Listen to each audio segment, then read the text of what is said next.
Hello students, आज हम प्लेटो का शिक्षा सिद्धांत पढ़ेंगे।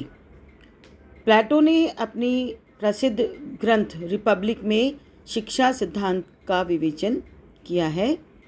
यहाँ पर हम एक कोटेशन जो सेबाइन ने दी है उससे अपने आप को स्टार्ट करते हैं कि प्लेटो ने राजनेताओं के मार्ग से बाधाओं को हटाने के लिए साम्यवाद को चाहे कितना ही महत्व क्यों न दिया हो, लेकिन उसका मुख्य जोर साम्यवाद पर नहीं बल्कि शिक्षा पर है। यह कथन सेबाइन का है और इससे ये स्पष्ट होता है कि प्लेटो ने शिक्षा को महत्व दिया है। शिक्षा के सिद्धांत को निम्न आधार पर हम प्लेटो के माध्यम से या प्लेटो ने जो रिपब्लिक में उसका विवेचन किया है उसको समझ सकते हैं, जिसके अंतर्गत हम देखेंगे पहला शिक्षा का महत्व, दूसरा शिक्षा की पृष्ठभूमि यानी एथेंस और स्पार्टा की तत्कालीन समय में जो प्रचलित शिक्षा पद्धतियां हैं उनको हम देखेंगे, तीसरा है प्लेटो की शिक्षा योजना की रूपरेखा, फिर हम देखेंगे प्रारंभिक शिक्षा, उच्च शिक्षा और प्लेटो ने जो शिक्षा सिद्धांत दिया है उसकी विशेषताएं और उसकी आलोचना। यदि रिपब्लिक का मूल उद्देश्य न्याय के सिद्धांत की खोज करना है तो शिक्षा उसकी प्राप्ति का मुख्य स्रोत एवं माध्यम यानी साधन है। यानी हमें न्याय अगर समाज में या व्यक्तिगत स्तर पर स्थापित करना है तो उसके लिए प्लेटो कहता है कि साधन के तौर पर हमें शिक्षा की व्यवस्था करनी पड़ेगी। प्लेटो के अनुसार सामाजिक शिक्षा ही सामाजिक न्याय का साधन है और उसी तरीके से रूसो ने भी बताया है, रूसो के शब्दों में रिपब्लिक शिक्षा पर सर्वकाल में लिखा गया सर्वश्रेष्ठ गवेषणात्मक ग्रंथ है। उसके इस कथन का आधार यह है कि अपने राजनीतिक चिंतन में प्लेटो ने शिक्षा को अत्यंत महत्वपूर्ण स्थान प्रदान किया है। प्लेटो की मान्यता थी कि किसी भी श्रेष्ठ राजनीतिक जीवन के निर्माण के लिए श्रेष्ठ शिक्षा प्रणाली का होना नितांत आवश्यक है। व्यक्ति को श्रेष्ठ बनाने का सबसे कारगर साधन उसे एक श्रेष्ठ शिक्षा प्रणाली ही प्रतीत हुआ है। इसलिए रिपब्लिक में शिक्षा पर उसने इतना गहन एवं विस्तृत विवेचन किया है। शिक्षा का अब हमें देखना है कि प्लेटो के अनुसार क्या महत्व या उपयोगिता थी।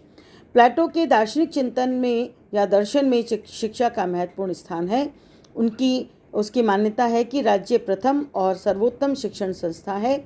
श्रेष्ठ शिक्षा प्रणाली द्वारा कोई भी सुधार संभव हो सकता है। प्लेटो की शिक्षा सिद्धांत का महत्व निम्नलिखित बातों से स्पष्ट हो जाता है।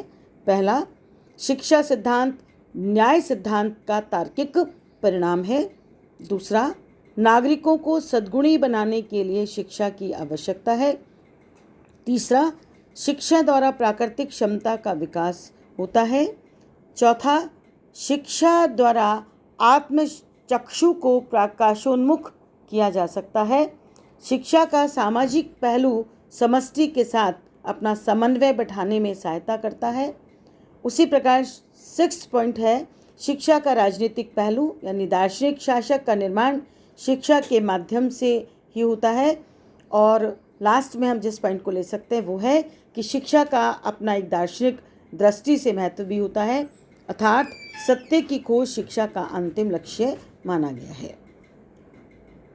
इस प्रकार हम शिक्षा के संदर्भ में जो बात कही है उसमें और आगे बढ़ें तो शिक्षा की पृष्ठभूमि में हम एथेंस और स्पार्टा की शिक्षा पद्धतियों को देखना चाहेंगे। प्लेटो के समय 2 प्रकार की शिक्षा पद्धतियां प्रचलित थीं।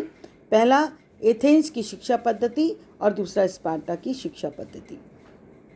एथेंस की शिक्षा पद्धति की अगर हम बात करें तो यूनानी नगर राज्य में जो एथेंस है उसमें शिक्षा व्यक्तिगत स्तर पर दी जाती थी, राज्य के द्वारा नहीं। सोलन के एक नियम के अनुसार माता पिता का एक कर्तव्य था कि वे अपने बच्चों की शिक्षा का प्रबंध स्वयं के स्तर पर करें। यहाँ शिक्षा के 3 आधार बताए गए हैं। पहला, प्राथमिक शिक्षा जिसे 6 वर्ष से 14 वर्ष की आयु के निर्धारण के साथ रखा गया है। दूसरा, माध्यमिक शिक्षा जो 14 वर्ष से 18 वर्ष की आयु का निर्धारण करता है। तीसरे स्तर पर सैनिक शिक्षा यानी 18 वर्ष से 20 वर्ष की आयु में सैनिक शिक्षा की बात कही गई है। अगर हम प्रारंभिक या प्राथमिक शिक्षा की बात करें, इसके अंतर्गत बालक को साहित्यिक, व्यायाम संबंधी तथा संगीत की शिक्षा दी जाती थी। साहित्यिक शिक्षा नैतिक व धार्मिक आधार पर दी जाती थी। दूसरा, माध्यमिक शिक्षा, इसमें बालकों को राजनीति, भाषण कला, अलंकार शास्त्र आदि की शिक्षा दी जाती थी। यह शिक्षा बहुत महंगी हुआ करती थी, जो कि हर एक व्यक्ति के द्वारा संभव इसको प्राप्त करना नहीं होता था। तीसरा, हम सैनिक शिक्षा की बात करें, यह शिक्षा नागरिक प्राप्ति के लिए वहाँ के प्रत्येक नवयुवक को अनिवार्य रूप से ग्रहण करनी होती थी। केवल इन 2 अंतिम वर्षों की अवधि के लिए ही राज्य वहाँ सामाजिक प्रशिक्षण की व्यवस्था करता था, अन्यथा वहाँ शिक्षा व्यवस्था राज्य का कर्तव्य न होकर एक प्रकार का व्यक्तिगत व्यापार बनी हुई थी। दूसरे तौर पर हम स्पार्टा की शिक्षा प्रणाली को ले सकते हैं। यूनान में दूसरी शिक्षा पद्धति स्पार्टा की थी। यहाँ शिक्षा में परिवार का कोई स्थान नहीं था। 7 वर्ष की आयु में, अल्पायु में ही बालक को राज्य को सौंप दिया जाता था। शिक्षा का मुख्यतः उद्देश्य था युवकों को कठोर सैनिक प्रशिक्षण देना व क्षत्रिय योद्धा तैयार करना था। प्रत्येक स्त्री व पुरुष को शारीरिक शिक्षा यानी व्यायाम का प्रशिक्षण प्रदान किया जाता था। इसी तरीके से स्पार्टा में शासन तंत्र कुलीन हाथ में था, जो आर्थिक एवं पारिवारिक चिंताओं से मुक्त होकर अपना सारा समय राज्य द्वारा निर्धारित प्रशिक्षण में और राजकीय कार्यों में लगाते थे। स्पार्टा की शिक्षा पद्धति में हमें कुछ दोष भी दिखाई पड़ते हैं। इवन एथेंस की शिक्षा प्रणाली में भी दोष हैं, बट स्पार्टा की शिक्षा प्रणाली का अगर हम बात करें तो स्पार्टा की शिक्षा का पाठ्यक्रम बहुत संकुचित और एकांगी था। इसमें सैनिक शिक्षा को प्रधानता देते हुए साहित्यिक शिक्षा की उपेक्षा की गई थी। जो स्टूडेंट्स या बालक थे उन्हें लिखना पढ़ना तक नहीं आता था, वहाँ केवल शारीरिक शिक्षण था, मानसिक एवं बौद्धिक प्रशिक्षण की वहाँ उपेक्षा की गई थी। इस प्रकार हम प्लेटो के जो शिक्षा की पृष्ठभूमि है एथेंस और स्पार्टा की, उसको हमने देखा है। नेक्स्ट वीडियो में हम लोग प्लेटो की शिक्षा योजना की रूपरेखा के साथ दूसरा जो अपना इसके संबंध में व्यवस्था है उसको देखने का प्रयास करेंगे। Thank you.